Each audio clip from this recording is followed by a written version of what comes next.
cotton fields, and Mary and them did too. So it was a culture shock when we moved to the Delta. I mean, a real culture shock. I can imagine.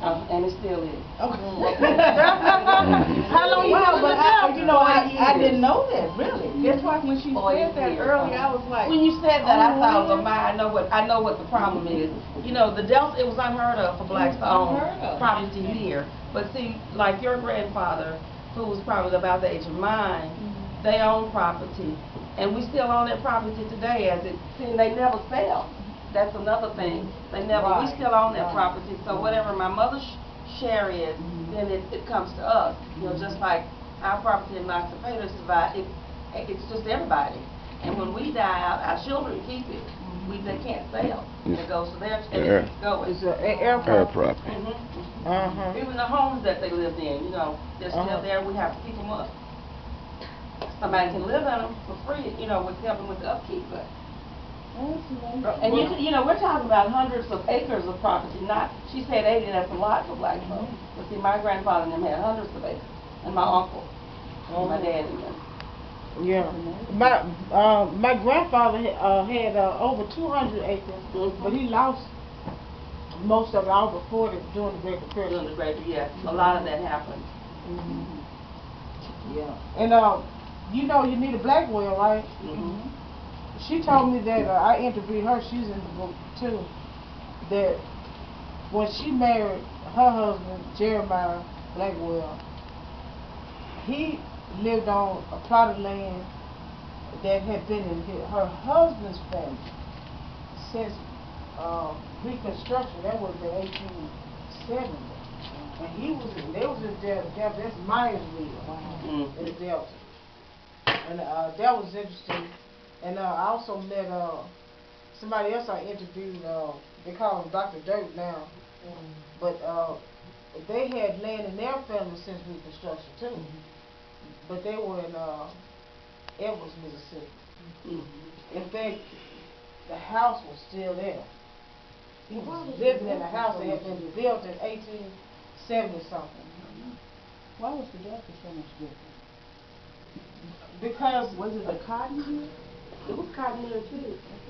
Well, the Delta. Okay, the Delta was what we call the Deep South.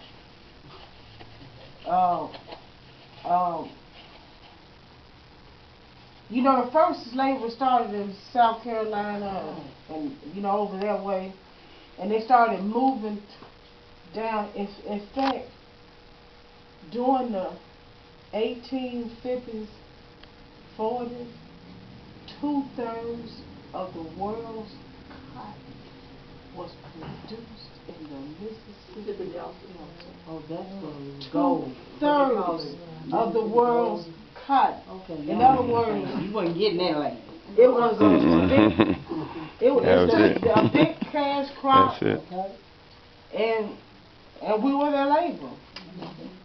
And they was exporting cotton that we was picking free all over the world. And see, the white folk worked to keep it like that in order to keep their money coming in, the big money coming in for them. So, because when I came and saw the row houses kind of sort of, you know, on the plantation, I was just kind of blown away. Yeah, but, you know, they kept it like that. And wouldn't sell. And wouldn't sell. I did read in Rising Tide how the train came down the levee and they wouldn't let them through because they said once the laborers get north, they wouldn't come back. Right. And so they held on some of that. So now I know cotton was like gold to them, so they wasn't going to sell that thing, period. Yeah, not only that. One of my ancestors, I was just saying I would have left the Delta. One of my ancestors was an immigrant. He got on a boat and left Scottish Ireland in the early 1800s. And he signed an agreement with somebody who was already over here to give him 100 acres of land, Josiah Patterson.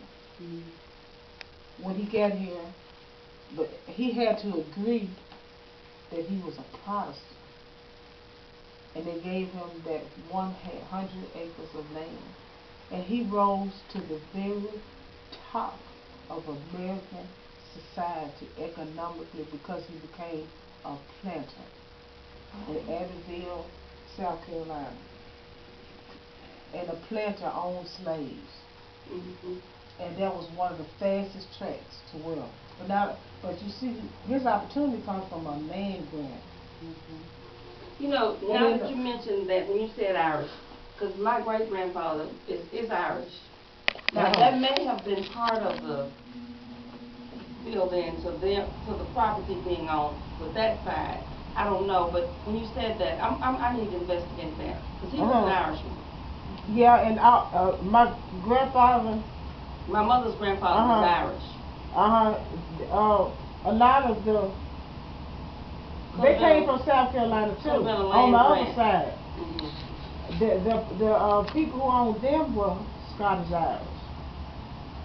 You can see a picture of my grandfather in here. Not my great grandfather. I'm sorry. He was a landowner, but he was an Irishman. There was no connection to him. My man looked about like that too. His grandfather. He was the McQueen. That's where the McQueen came from. From what? The Irishman. Yes, that's an Irish name. The McQueen came from the Irish. And Patterson is an Irish. Right. You know, he said the land grant with the Irish. You know, when he came from Ireland, then it clicked in my head that Grandpa Dick was an Irishman. And in Natchez, Mississippi, you know, Natchez, Mississippi, the wealthiest men, families in America lived in Natchez, Mississippi. We had more millionaires in Natchez, Mississippi than any other state in America. And it came from slave labor. And the houses are still there to prove it. I can't wait to go and see it. I'm reading a book now that four ladies wrote about those mansions in Natchez, Mississippi. Christmas is the best time to go. They have antebellum season. Yeah. It's offensive, but it is gorgeous. Yeah, it's history. Have you ever read the book, The Barber of Natchez? Who? The Barber of Natchez. I haven't. It's real interesting. What is that one about? It's about a black man that saved money and eventually opened up his own barbershop. Oh yeah. What year did he do that? It was like in the early 20s. But I have the book at home. We read it in the book club. It's been a while ago. It was very interesting. But I do want to get your grandfather. I want to get your name. That's the deal. I know some of the old timers. We have a few old timers left. Because see, we got my grandfather's grandfather was a Choctaw chief, and they was from in that area. And then because mine was as well. And because my grandfather's sisters, they even had the plaits down to their buttocks, the long hair. You know. My grandmother could sit on her hair too. So you know what we're talking about. Yeah, her hair was so long she could sit on it. She keep cutting hers. Oh yeah. She never could sit on hers and she let her. But my grandfather's sisters their hair was like that. Because they didn't cut their hair. Yeah. So there may be some connection with you and I. It probably is. Ain't no telling. With your grandfather having been in Winston County. That's where you were born. Okay. And they used to move a lot. My great grandfather moved all the time. It just seems like he just didn't like being a sharecropper because he went from one place to the next. And his mother was a Choctaw woman. Yeah, and that's there were two women at the top of our line that were Choctaw. Yeah. Interesting. I do have another poem I want to read, and the reason I wanted to read this one, it's called Lynchtree. You know who John Roy Lynch is? What was his name? John Roy Lynch. Yeah. There's a street in Jackson, Mississippi named after him. Well, John Roy Lynch. Do you know what year black men obtained the right to vote in America? 1870. And I admire John Roy Lynch so much because he was born a slave. His father had wrote in his will to free him when he died, but they didn't honor his father's will.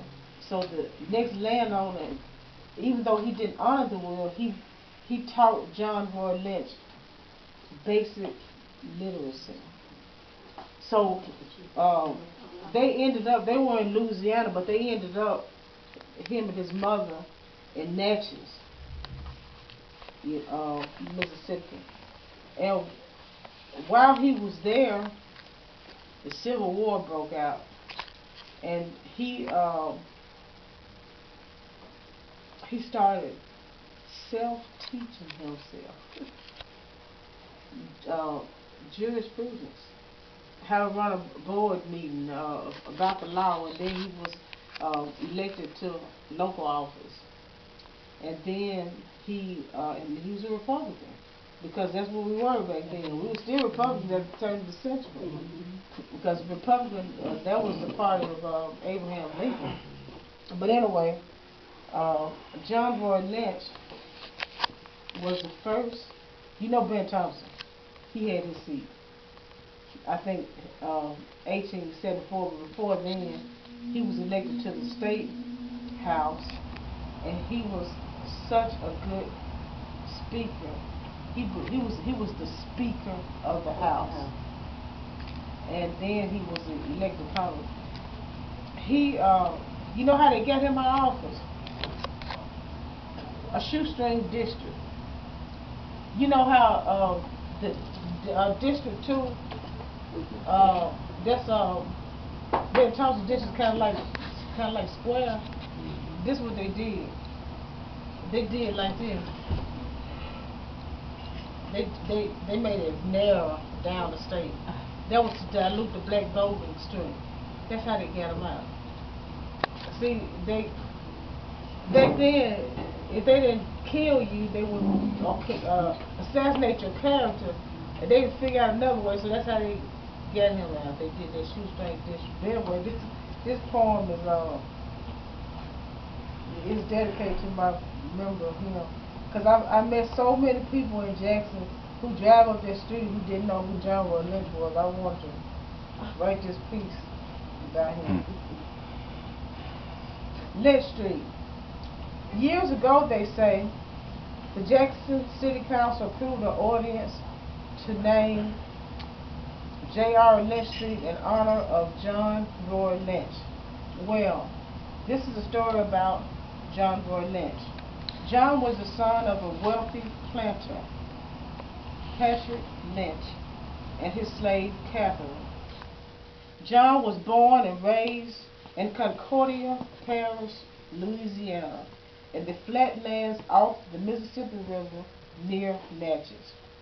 When Patrick died, his arrangements to free his half-white and half-black son and his mistress were not allowed, so the boy and his mother became the property of another slaveholder. Even though educating a slave was forbidden by law, you knew that, right? The new owner saw to it that John learned basic reading and writing. Later, Catherine and her son John were sold to a slaveholder in Natchez, Mississippi. A change gotta come. In 1864, John was freed from slavery by the Union Army. He began to read a lot, and he attended night school to further his education. In 1870, Negro men obtained the right to vote. It became the 15th Amendment of the U.S. Constitution. No woman could vote back then. Some of us couldn't own land. By 1872, John learned Mississippi jurisprudence, was admitted to the bar as an attorney in Natchez. A change gotta come. John joined the Republican Party, the party of Abraham Lincoln. When the opportunity came, John was elected Justice of the Peace of Adams County. That's what Natchez is, Adams County. In 1869, Lynch was appointed to the first Mississippi Negro College Board. In 1871, Mr. Lynch campaigned and was elected to the Mississippi House of Representatives. At age 25, he became the Speaker of the House. Money was raised, and in 1872, Alcorn Agricultural College opened its doors to Negroes. Later that year, Lynch, a former slave and a self-educated man, was elected to the U.S. House of Representatives. Lynch was elected 3 times and served Mississippians in his Washington, D.C. office. A shoestring district was drawn which diluted black voting strength, and Lynch lost his re-election bid. Then President Rutherford Hayes, a Republican, made a deal with the Democrats. After less than a dozen years, the Negro's political power was forfeited. He became disenfranchised, and Jim Crow was born. White women obtained the right to vote in 1920, but the Negro had to wait almost 90 years to obtain widespread voting rights again. Well, that was particularly in the South. Men like Lynch, when elected, negotiated bills which became laws that benefited America's dark children. If political power is as mighty as a dollar bill, Malcolm X said, the ballot is more important than the dollar.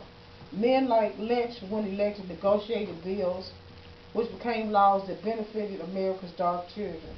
If political power is as mighty as a dollar bill, what are we doing with our ballots? Lynch Street is named for a great man, John Roy Lynch. Raise them up. Power to the people. Power to the people.